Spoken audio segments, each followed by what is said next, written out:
Alright guys, I have to admit something. The term influencer makes me cringe. It elicits this sense of arrogance and self-importance. Social media influencer sounds even worse.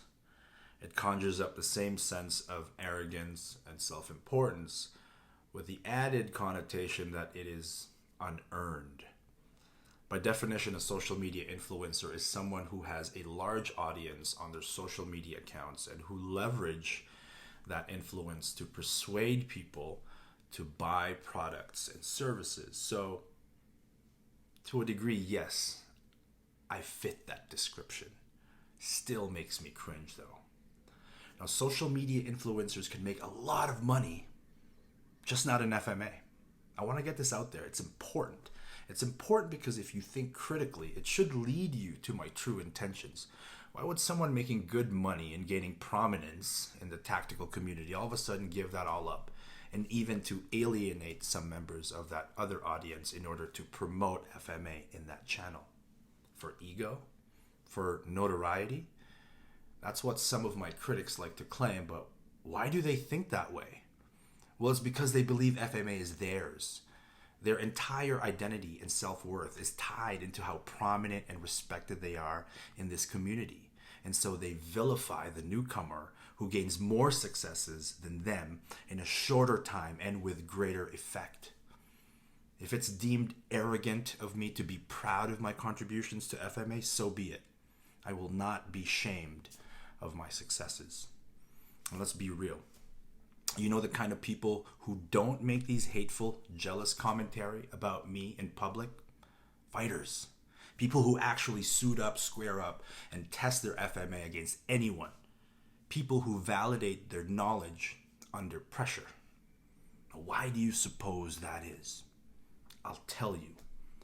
Fighters aren't validated by how many social media followers they have, so they aren't jealous when someone gets a bigger Instagram account. Fighters aren't validated by how many people sing their praises in open and closed FMA forums. They aren't validated by the peanut gallery's opinions of their form as they type away on their keyboards. Fighters are validated by one thing: fighting. And so for the most part, they don't engage in the silly little games of the jealous and the insecure. Fighters aren't validated by how pretty their flow drills look or how many certificates they've collected. They aren't validated by how many students they have, but how good their students actually are. And while you can call me a social media influencer all you like, and in doing so attempt to vilify and invalidate my place in FMA, what you can't deny is the fact that while I can dominate in the social arena, unlike most of the little bitches who just whine and complain on social forums, I consistently get my ass kicked.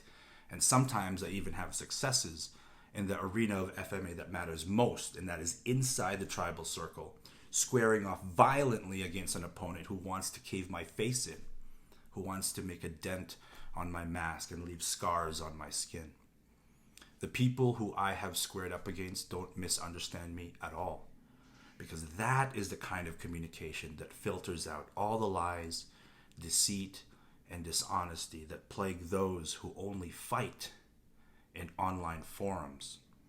And my message to Filipino martial artists everywhere is to be critical, analytical, and skeptical of those who you choose to learn from.